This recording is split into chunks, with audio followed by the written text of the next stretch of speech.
you hear me? Yes? I don't do this regularly, so you know. So I've got 2.5 pieces of paper and I'm going to be reading off those, but I wanted to share a bit about some things God has talked to me about or taught me about. So hi, most of you know me, I'm Amy. I've been coming to this church for a while with my family, my husband Luke and our kids. I moved to Dubbo from Sydney in 2013 before I met my husband. That was 13 years ago. I was 25 years old and I felt like I was just at a loose end, so I picked somewhere on the map. It was Dubbo. And had just been told I had a chronic incurable condition called Crohn's disease. So this disease is one of the inflammatory bowel diseases and involves terrible inflammation of the digestive system. I had severe Crohn's disease when I decided to move to Dubbo.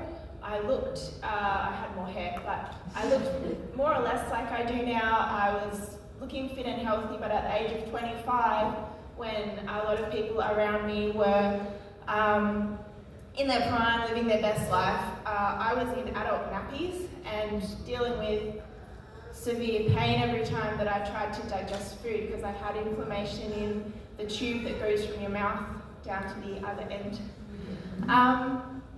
So it got to the point where it was so painful at the age of 25, I went to the local hospital and I sat down and I said, I'm not going to eat again until I get some help, because I'd been turned away from emergency wards. They said, we can't do anything for you.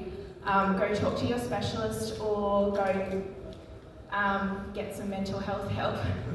I was like, oh.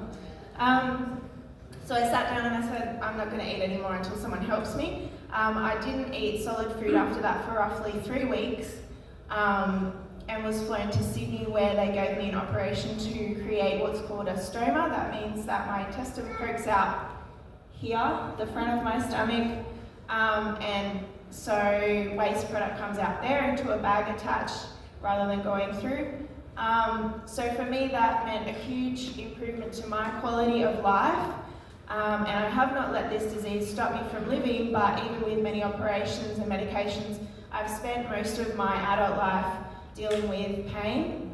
And it's the kind of pain that unfortunately, it won't kill you, but it will make you wish that you were put out of your misery a lot of the time, because you just you don't get a holiday from your own body. So most people who are suffering, myself included, they just want it to stop. When I had Crohn's disease, that was me. I would focus on getting through it in the hope that there would be an end or at least a break in the suffering. And I remember late last year looking back and thinking, oh, I have not suffered well, because I had spent a lot of the time feeling angry with God for not healing me. And I had a strong but strange impression at the time that this journey wasn't done and that God was going to give me another chance of some kind to learn more about suffering. That's what everyone wants to hear. So I prayed a dangerous prayer. Instead of asking God like I had been to heal me and make the pain stop, or just not asking him anything, because I was too angry and confused at God to pray by that point. I just didn't really ask him for much. I prayed this prayer. So if this is the path you have given me, please teach me to walk it well. So within not long of this prayer over Christmas that just passed, I found out I had stage 4 breast cancer, which has spread to my liver, hence the lack of hair. They told me it would fall out. It hasn't kind of completely done that.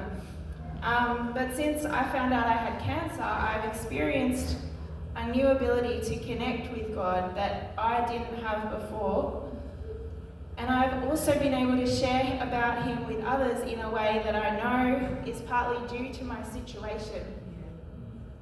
I know that my suffering is temporary, and if it can bring about eternal life in even just one person, it will be worthwhile.